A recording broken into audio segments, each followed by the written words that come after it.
السلام علیکم ورحمۃ اللہ وبرکاتہ۔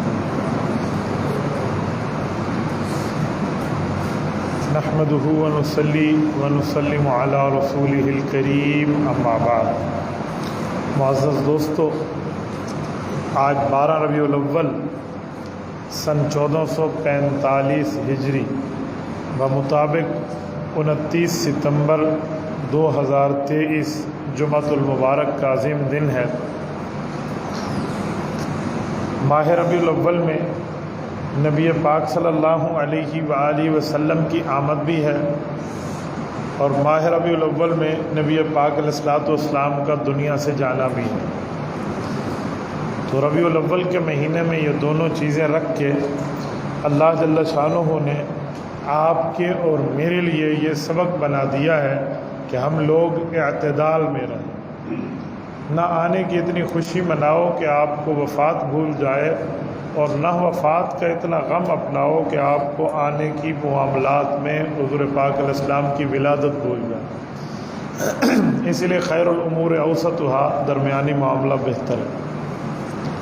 میں جس عنوان پہ آپ کی خدمت میں آج بات کر رہا ہوں وہ عنوان یہ ہے کہ نبی پاک صلی اللہ علیہ وآلہ وسلم دو ذبیحون یعنی دو ذبیحین کے بیٹے ہیں۔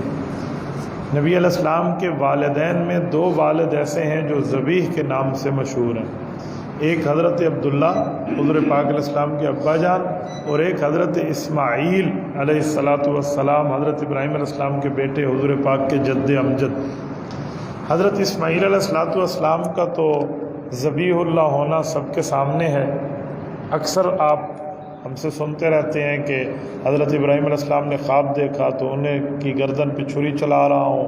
انہوں نے خواب کو سچا کرنے کے لیے، یعنی خواب نبی کا ہوتا تو سچا ہے، مراد ہے کہ اس کو لوگوں کے سامنے ظاہر کرنے کے لیے گردن پہ چھری رکھ دی اور وہ چلا لی، لیکن رب کریم کو منظور نہیں تھا تو اللہ تعالیٰ نے اس کی جگہ دمبا بھیج دیا اور وہ ذبح ہو گیا۔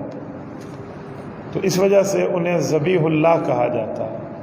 حضرت اسماعیل علیہ السلام کا کلمہ بھی یہی ہے کہ لا الہ الا اللہ اسماعیل ذبیح اللہ۔ تو وہ ذبیح ہیں، یعنی اللہ کے نام پہ ذبح ہونے والے۔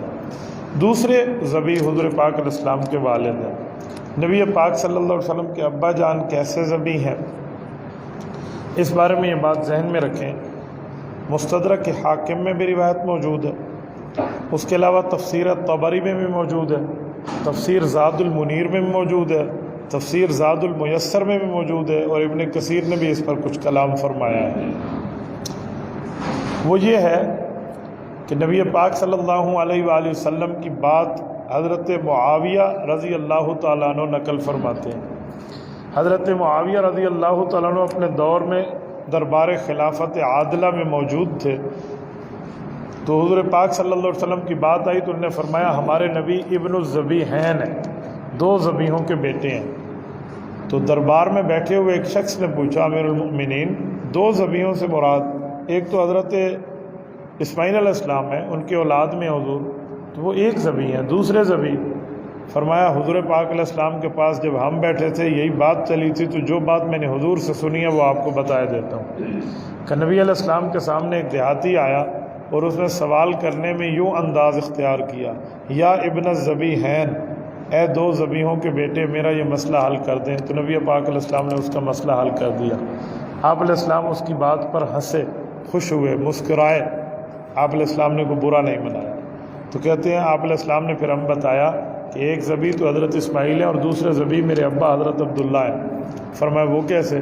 کہ ان کا واقعہ یہ تھا کہ حضرت عبد المطلب حضور پاک صلی اللہ علیہ وسلم کے دادا جان نے اپنے بیٹے حضرت حارث کے ساتھ خانہ کعبہ کی تعمیر جدید بھی کی، اور چاہے زمزم یعنی زمزم کا جو کنواں حضرت اسماعیل کے وقت جاری ہوا تھا، بعد میں لوگوں نے اس کو کسی وجہ سے مٹی ڈال کے بند کر دیا تھا، اس کی دوبارہ کھودنے کی ترتیب بھی رکھی۔ تو جب اس کو کھود رہے تھے تو ایک ہی بیٹا ساتھ تھا، تو انہوں نے اللہ تعالیٰ سے دعا کی کہ میرے مولا آپ مجھے 10 بیٹے دے دیں تو میں منت مانتا ہوں۔ اس زمانے میں لوگ منت مانتے تھے کہ کسی بیٹے کو ذبح کروں گا اللہ کے لیے، تو ان نے بھی یہی منت مانی کہ 10 بیٹے دے دیں تو ایک بیٹے کو میں آپ کے نام پہ ذبح کروں گا۔ اللہ تعالیٰ کا کرم ہوا، اللہ نے حضرت عبد المطلب کو 10 بیٹے دیے۔ اور یہ 10ویں حضرت عبداللہ ہے حضور پاک کے ابا جان۔ جب 10 بیٹے ہو گئے، ایک عرصہ گزر گیا، بڑے ہوئے، چلنے پھرنے لگ گئے ان کی اولاد، تو انہیں خواب میں 3 دن ایک فرشتے کی زیارت ہوئی کہ عبد المطلب اپنی قسم کو پورا کر، اپنے اس منت کو پورا کر۔ تو انہوں نے کہا جی بالکل ٹھیک ہے۔ یہ صبح اٹھے اور انہوں نے قرآن اندازی کی تو قرآ حضرت عبداللہ کے نام پہ نکلا، حضور پاک کے ابا جان۔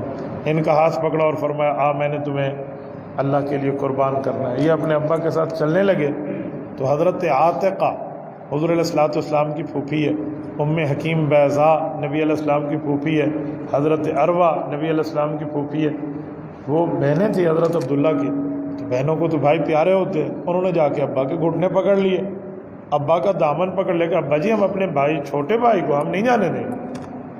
تو کہا کیا کریں، میرا تو قرآن اندازی کی ہے، قرآن اندازی اسی کے نام پہ نکلا ہے قرآن۔ تو وہ کہنے لگے کہ آپ ایک دفعہ پھر قرآن اندازی کریں، تو پھر یہی نکلا، کہا پھر کریں گا، پھر اس کے نام پہ نکلا۔ تو اس کے بعد تو مکہ مکرمہ میں یہ بات پھیلی تو مکہ کے بڑے معزز بزرگ حضرت عبد المطلب کے پاس آئے کہ اگر اس طرح بات چل پڑی تو ہر بندہ اپنے بیٹے کو ذبح کرے گا، آپ کوئی اور ترتیب کریں۔ تو اس وقت انجیل شریف کی ایک عالمہ راہبہ عورت رہتی تھی، اس کے پاس یہ مسئلہ بھیجا گیا۔ اس نے کہا جی ایسا کریں، ایک طرف 10 اونٹ رکھ دیں۔ اس زمانے میں 10 اونٹ ایک آدمی کا خون بہا ہوتا تھا، دیت ہوتی تھی کہ اگر قتل خطا ہو جائے، بھول کر یا انجانے میں قتل ہو جائے تو وہ 10 اونٹ اس کے بدلے میں یہ ورثاء کو دیا کرتا تھا۔ تو کہا ایک طرف 10 اونٹ رکھیں، ایک طرف حضرت عبداللہ کو رکھیں، پھر قرآن اندازی کریں۔ اور قرآن اندازی میں نام حضرت عبداللہ کا نکلے 10 اور بڑھا دیں۔ کہا جی بہت اچھا۔ حضرت عبد المطلب کے بڑے بڑے اونٹ تھے، بہنیں خوش ہو گئی کہ ہمارے بھائی کے لیے معاملہ آ گیا۔ تو وہ ایک طرف 10 اونٹ رکھ، ایک طرف حضرت عبداللہ، اور قرآن اندازی کی تو حضرت عبداللہ کے نام پہ۔ بہنوں نے حضرت عبداللہ کی یعنی اپنے ابا حضرت عبد المطلب کو بیٹیوں نے کہا ابا جان 10 اور بڑھا، 10 اور رکھے، پھر حضرت عبداللہ کے نام، پھر 10 اور رکھے، پھر حضرت عبداللہ کے نام۔ یہ کوئی 10 ہوتے ہوتے 100 اونٹ بن گئے۔ اس وقت پورا 100 اونٹوں کے نام نکلے۔ سب نے اللہ کا نام بلند کیا، کہا جی اب 100 اونٹ ذبح کریں۔ تو 100 اونٹ ذبح کیے، حضرت عبداللہ کو رب کریم نے بچا لیا۔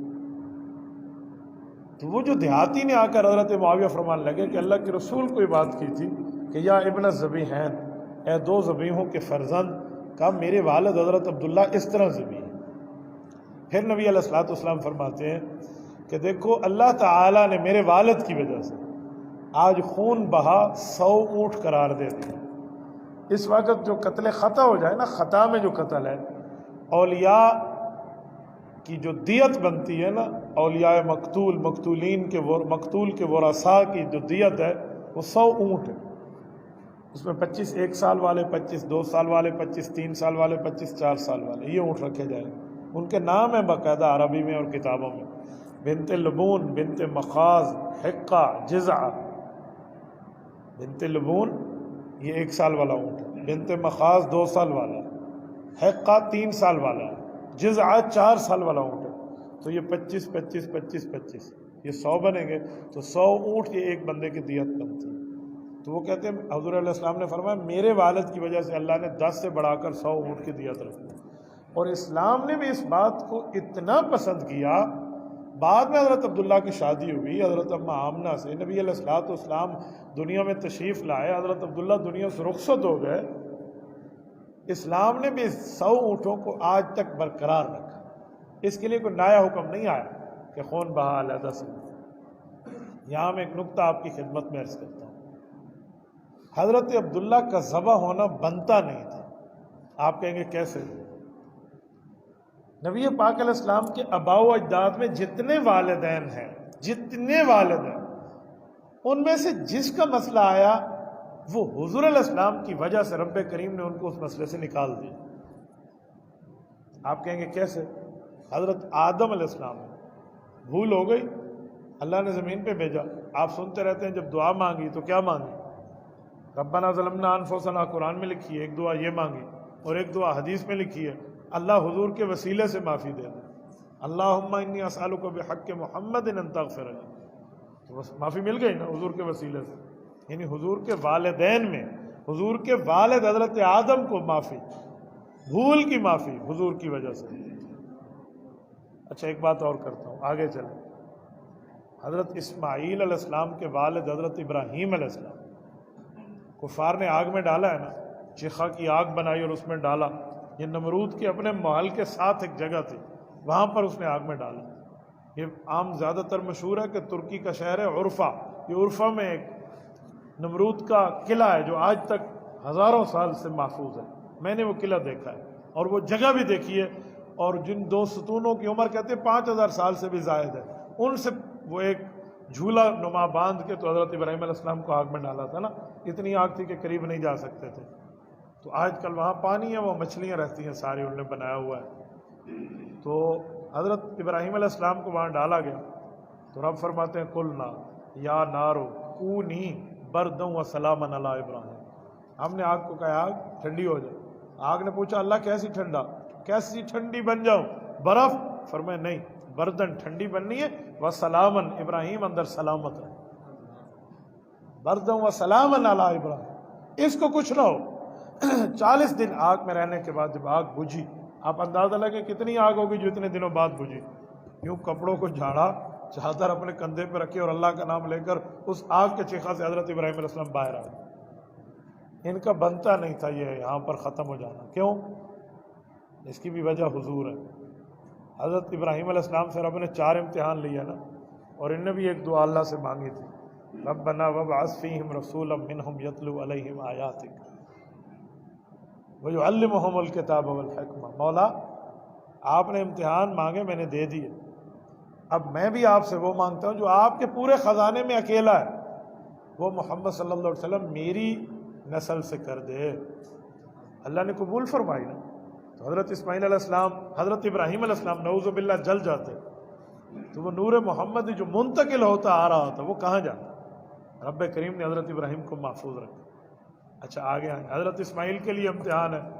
قد صدقت الرؤیا میں ان کی گردن پہ چھری چلا دی ہے، جو خواب دیکھا یہ تو رب نے نیچے بکرا لا کے رکھ دیا۔ وفدیناہ بذبح عظیم، حضرت اسماعیل علیہ السلام بچ گئے۔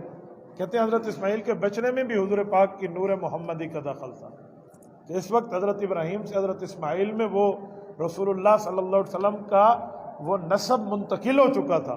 تو حضرت اسماعیل علیہ السلام کی ذات اقدس میں وہ نور محمدی تھا اور اس نے آگے نسلوں میں چلنا تھا۔ تو حضرت اسماعیل ذبح نہیں ہو سکتے تھے، رب نے ان کی جگہ دمبا بھیجا۔ وجہ حضور پاک صلی اللہ علیہ وسلم کی ذات اقدس ہے، نبی پاک صلی اللہ علیہ وسلم کی وجہ سے اللہ نے ایسا فرمایا۔ اور پھر اس کے بعد آئے حضرت عبداللہ کی، میں نے بات کی، حضرت عبداللہ رسول اللہ کے ابا جان، یہ ابن الذبیحین میں ایک ابن الذبی ہیں حضور علیہ السلام ان کے، تو وہ ذبی، وہ 10 دفعہ قرآن اندازی ہوئی اور اونٹوں کا نام نکلنا نہیں بلکہ حضرت عبداللہ کا، اور 10ویں دفعہ اونٹوں کا۔ یہاں بھی حضرت عبداللہ کا قتل بنتا نہیں تھا، ذبح ہونا بنتا نہیں تھا، کیونکہ ابھی حضرت عبداللہ کی شادی بھی نہیں ہوئی۔ جب شادی نہیں ہوئی تو نور محمدی آگے منتقل بھی نہیں ہوا، جب منتقل نہیں ہوا تو اس نور محمدی نے اپنے والد کی حفاظت کی۔ یہ بھی نبی علیہ السلام کی وجہ سے ذبح نہیں ہوا۔ تو حضرت عبداللہ کے لیے تو نور محمدی کہتے ہیں ان کے چہرے میں چمک رہا ہوتا تھا۔ حضور علیہ السلام کے ابا جان ان کے چہرے سے نظر آتا کہ جو آخری نبی آئے گا نا، وہ کتابوں میں تورات زبور انجیل میں لکھے اس کے والد کا چہرہ ایسے ہوگا، تو ان کے چہرے سمجھ آتے۔ ایک خاتون تھی، وہ تورات انجیل کی عالمہ تھی، اس نے حضرت عبداللہ کو دیکھا تو حضرت عبداللہ کو اپنی طرف متوجہ کیا کہ آپ مجھ سے نکاح کر لیں۔ نکاح تو نہیں کہا، لیکن جب اس نے توجہ اپنی طرف کرائی، مراد تو اس کے نکاح ہی تھا۔ حضرت عبداللہ نے اپنا ہاتھ چھڑا کر یوں فرمایا تھا کہ ان الکریم یحمل عرضہ ودینہ، کا موت کو ترجیح دے سکتا ہے، شریف آدمی اپنی عزت پہ سودا بازی اور دین پہ سودا بازی نہیں کرتا۔ اور واقعی ایسا ہے، عرب میں تو زنا نام کی چیز کا تصور ہی نہیں ہے نا، چاہے وہ اس وقت جو بھی تھے، بت پرستی اپنی جگہ، لیکن یہ کام نہیں تھا ان میں۔ حضرت معاویہ رضی اللہ عنہ کی والدہ ہیں حضرت ہند رضی اللہ عنہ، جن کو اردو میں حضرت ہندہ رضی اللہ عنہ کہا جاتا ہے۔ جب یہ ایمان لائی تھی، نبی پاک علیہ السلام نے ان کو بیعت فرمایا، اور بیعت فرمانے میں اذا جاءک المؤمنات یبایعنک علی الا یشرکن باللہ شیئا ولا یسرقن ولا یزنین ولا یقتلن اولادہن، جسے قرآن کریم یہ پورا واقعہ بیان کرتا ہے۔ تو حضور پاک علیہ السلام نے بیعت لی کہ شرک نہیں کرو گی، کفر نہیں کرو گی، اللہ کی نافرمانی نہیں کرو گی، اللہ کے حکموں کو مانو گی۔ سب عورتیں جی ہاں جی ہاں جی ہاں کہہ رہی ہیں، مانتے جی۔ لفظ ہے کہ تم زنا نہیں کرو گی۔ تو حضرت ہند بولی کہ یا رسول اللہ شریف عورت یہ کام کر سکتی ہے کبھی؟ یعنی اس وقت یہ تصور بھی نہیں تھا. وعدہ اس پہ بھی کیا کہ ہم یہ نہیں کریں گی، لیکن یہ اس معاشرے کی بیک گراؤنڈ میں آپ کو بتا رہا ہوں کہ اس معاشرے کا بیک گراؤنڈ یہ تھا کہ وہاں اس گناہ کا تصور ہی نہیں تھا، جو ہمارے ہاں اس کو پتہ نہیں کیا سے کیا سمجھا جاتا ہے، ڈائریکٹ جہنم لے جاتا ہے جو زنا کا کام ہے. تو فرمایا یا رسول اللہ شریف عورت تو یہ نہیں کر سکتی. فرمایا جی بالکل نہیں کر سکتی، پر ہم نے یہ بیعت میں یہ قسم لینی ہے. انہوں نے قسم اٹھا لی. تو حضرت عبداللہ نے بھی ایسے ہی ہاتھ جھٹک کے فرمایا کہ شریف آدمی تو اپنی جان کا تحفظ، ایمان کا تحفظ اور عزت کا تحفظ بھی کرتے. تو حضرت عبداللہ کے چہرے پہ چمک رہا ہوتا تھا نا، تو یہ نظر آتا. کہتے ہیں جب حضرت آمنہ سے شادی ہوئی حضرت عبداللہ کی، اور شادی کے بعد جب واپس تشریف لائے تو اسی عالمہ خاتون جو تورات انجیل کی پڑھی ہوئی تھی، انہوں نے حضرت عبداللہ کو دیکھ کر کہا کہ آپ کی شادی ہو گئی. کہا تو کیا کہنا چاہ رہی ہے؟ کہا میں کوئی بری نہیں ہوں، میں بھی آپ سے نکاح چاہتی تھی. جو نشانیاں میں نے پڑھی تھی وہ آپ کے چہرے میں اس وقت تھی، اب وہ آپ کے چہرے میں نہیں ہیں. یعنی کہ وہ نور محمدی حضرت آمنہ کے بدن میں منتقل ہو گیا. یہ نبی پاک صلی اللہ علیہ وسلم کا معاملہ. تو میں نے ابن ذبیحین کی بات کی کہ دو ذبیحوں کی اولاد، ایک حضرت عبداللہ ہے اور ایک حضرت اسماعیل ہے. ان دونوں کی اولاد کا نام بات کس نے کی؟ اس دیہاتی نے آگے. حضرت معاویہ علیہ السلام فرماتے ہیں کہ ہم نے نبی علیہ الصلوۃ والسلام کے چہرے کو دیکھا، حضور پاک نے تبسم فرمایا، مسکرا دیا اس دیہاتی کے بات پر. تو پھر ہمیں پتہ چلا کہ دیہاتی اس تاریخ کی بات کر رہا ہے جو تاریخ میں حضرت عبداللہ کا یہ مقام درج ہے. اللہ تعالیٰ آپ کو اور ہمیں نبی پاک صلی اللہ علیہ وسلم کی سچی محبت، کامل اتباع، رسول پاک صلی اللہ علیہ وآلہ وسلم کی تابعداری عطا فرمائے. اقول قولی ھذا واستغفر اللہ وآخر دعوانا ان الحمد للہ رب العالمین. میں ایک جملہ کہنے لگا ہوں آخر میں. آج ہم نے ایک قرارداد پیش کرنی ہے. میں نے یہ جمعہ کی گفتگو پوری کی ہے ورنہ قرارداد رہتی ہے. وہ یہ ہے کہ سندھ کے اندر حیدرآباد شہر ہے، اس شہر میں 9 ربیع الاول کو چند اوباش رافضیوں کی اولاد نے وہاں حضرت عمر رضی اللہ عنہ کا پتلا بنا کے اس کی توہین کی. ویڈیو واضح تھی، احتجاج ہوا، پورا ملک کھڑا ہو گیا. تو ہم سندھ پولیس کو شاباش پیش کرتے ہیں جنہوں نے اپنی ڈیوٹی سر انجام دی ہے اور اپنی تنخواہ کو حلال کیا، جنہوں نے اس پر ایف آئی آر کی ہے اور 3 ظالم گرفتار ہوئے ہیں. لیکن باقی بھی ہیں. احتجاج تو تب تک چلتا رہے گا جب تک یہ سارے کیفر کردار تک نہیں پہنچتے. آپ اس بات کی تائید کرتے؟ جتنے بیٹھے سارے دوست بیٹھے، میں آپ سب سے ہاتھ کھڑے کر کے پوچھتا ہوں، حضرت عمر رضی اللہ تعالیٰ عنہ کے جن نے توہین کی ہے ان کو قرار واقعی سزا دینی چاہیے یا نہیں دینی چاہیے؟ ان کو لٹکانا چاہیے یا نہیں لٹکانا چاہیے؟ آپ سارے اس بات کی تائید کر رہے ہیں، جزاکم اللہ. ایک تو یہ آپ سے بات کرنی تھی. دوسری، میں بڑا حیران ہوں جب پھنس گئے ہیں نا یہ حضرت عمر کی توہین کر کے، اب یہ اوٹ پٹانگ میں ایک تعویل اٹھا کے لائے ہیں. کل شیعہ علماء کونسل کے بندے آئی جی سے ملے، اسے کہتے ہیں جی ایف آئی آر میں ہمارے بچوں پر ایک غلط لفظ لکھا گیا. جی کیا؟ کہ وہ عمر بن خطاب مراد نہیں تھا جب ہم لعنت کر رہے تھے، وہ حضرت اس حسین کے قاتلین میں ایک قاتل کا نام عمر بن سعد ہے، کہ اس کی بات ہم کر رہے ہیں.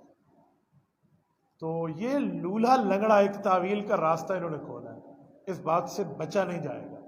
اگر ایسی بات ہے کل کوئی حضرت حسین رضی اللہ عنہ کی توہین کرتے ہوئے پکڑا جائے، ہم کہے تو چل اس پر کیس کرو اور کیس ہو جائے، اور پھر کوئی وکیل اٹھ کے کہہ دے نہیں یہ تو امریکی سابقہ صدر باراک حسین اوباما کی بات کر رہا تھا، ہر حسین میں تو بات نہیں، حضرت حسین کی نہیں کر رہا تھا. کوئی مان لے گا؟ لوگ کہیں گے باراک حسین اوباما کی بات کرتے تو پورا نام لیتا نا، خالی حضرت حسین کیوں لیا؟ تو جب اس پہ غیرت آتی ہے تو خالی حضرت عمر کے نام پہ لعنت کریں گے، اس پر کوئی غیرت نہیں آئے گی. یہ لولی لنگڑی تعویل سے ان بےمانوں کو بچنے نہیں دیا جائے گا. یہ بات ذہن میں رکھیں. میں نے پرسوں سے یہ احتجاج شروع کیا ہے. رات کو مجھے پتہ چلا موٹر وے پر سفر کر رہا تھا، میں اس وقت ایک قیام و طعام پہ رک کر یہ احتجاج کیا، اور میں نے سب کو اس بات کی طرف توجہ دلائی کہ حضرت عمر صرف میرے نہیں ہیں، آپ سب کے ہیں، ہمارے ایمان کا حصہ ہے.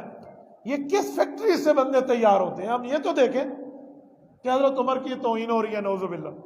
عجیب معاملہ. بھائی وجہ یہ ہے، یہ اس کردار کو سوچنا ہوگا کہ اہل بیت اور صحابہ دونوں ایمان کا حصہ ہے. اس لیے اہل و سنت مردوں اور عورتوں میں دیکھیں نا، آپ کو صحابہ کے نام بھی ملتے ہیں، اہل بیت کے نام بھی ملتے ہیں. ہم میں ابو بکر بھی ہے، عمر بھی ہے، عثمان بھی ہے، تو ہم میں حیدر بھی ہے، حسن بھی ہے، حسین بھی ہے، فاطمہ بھی ہے. ادھر سے ہمیں میٹنگز میں بیٹھ کے تو مخالف فرقے کے لوگ کہتے ہیں اجی ہم تو صحابہ کو مانتے ہیں، بچوں میں ایک کسی اور بچی کا نام عائشہ نہیں ہے. کسی ایک بچے کا نام ابو بکر نہیں ہے، عمر نہیں ہے، عثمان نہیں ہے، کیسے مانتے؟ مانو تو آل و سنت کی طرح مانو۔ ہم نے حضرت علی کو مانا، نام بچوں کا علی رکھا۔ حضرت حسن کو مانا، نام اولاد کا حسن رکھا۔ حضرت حسین کو مانا، نام اولاد کا حسین رکھا۔ ہم نے حضرت فاطمہ کو مانا، نام اولاد کا فاطمہ رکھا۔ اگر ماننا ہے نا صحابہ کو، بندے دا پتر بڑھ کے بندہ مننے، ایسے نہیں ہم ایسے مانتے۔ میں نے کئی مرتبہ میٹنگز میں سوال اٹھایا کہ صرف پولیس کے سامنے، حکومت کے سامنے، آرمی کے سامنے، اسٹیبلشمنٹ کے سامنے اور اداروں کے سامنے کہنے کا لفظ ہے آپ کے، ہم بڑے صحابہ کی عزت کرتے ہیں، تمہاری اولادوں میں ایک کا نام صحابہ کے نام پہ نہیں ہو۔ توہین بھی آپ سے ہو، اعتراض بھی آپ سے ہو، ابجیکشن بھی آپ سے ہو، یہ سارے معاملے آپ سے، اور اس کے بعد کوئی جی یہ مراد نہیں تھا، یہ تھا۔ کل کوئی امام جعفر صادق رحمہ اللہ کا نام لے کر لعنت کر دے، اور جب پکڑا جائے تو کہنے میں میر جعفر میر صادق کہا تھا، کوئی مان لے گا یہ لولی لنگڑی تھا بھی؟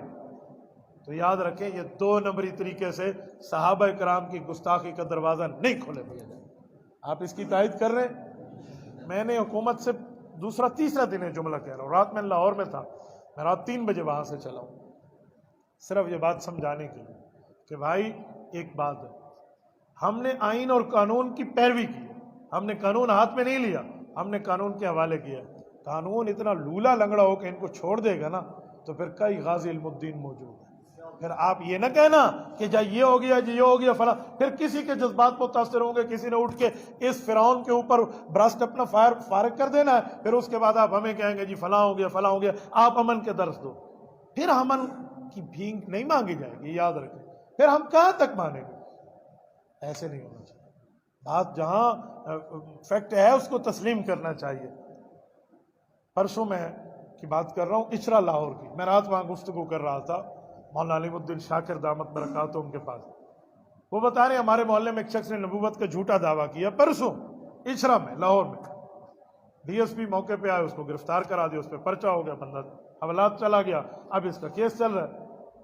تو اس کو کسی نے سکھایا کہ یہ کہہ دو کہ یہ پاگل ہے، اس لیے پاگل ہو کے بات کر رہا ہے۔ کل میں نے وہاں انتظامیہ سے کہا، میں نے کہا پاگل ہے اس لیے نبوت کا جھوٹا دعویٰ کر رہا ہے، تو کہتے جی ہاں دیکھو کوئی عقل مند ایسے کر سکتا ہے۔ میں نے کہا 1 منٹ، آپ ایس پی ہیں، یہ پاگل ایس پی ہونے کا دعویٰ کیوں نہیں کرتا؟ یہ پاگل کہ میں سید عاصم منیر ہوں، میں چیف آف آرمی اسٹاف ہوں، یہ چیف آف آرمی اسٹاف ہونے کا دعویٰ کیوں نہیں کرتا؟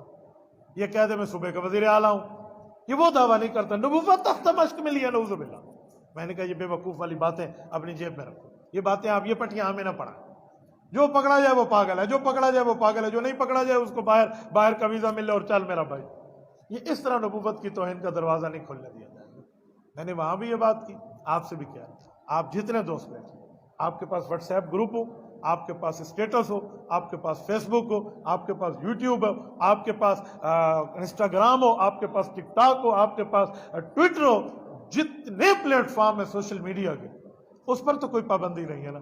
آپ حضرت عمر کے حق میں آواز بلند کریں۔ یاد رکھو بقدر طاقت پوچھا جائے گا۔ اگر آپ کی طاقت ہے یعنی آپ کے پاس پیکج بھی ہے، آپ کے پاس بیلنس بھی ہے، آپ کے پاس آئی ڈی بھی ہے، آپ کو اللہ نے ہاتھ میں طاقت دی ہے، آپ اس پر احتجاج ریکارڈ کروا سکتے ہیں، نہ کی تو پھر یاد رکھیں یہ تمام طاقت نعمتیں ہیں، اور اللہ تعالیٰ قرآن میں فرماتے ہیں ثم لتسألن یومئذ عن النعیم، قیامت آئے گی میں ہر نعمت کے بارے میں سوال کروں۔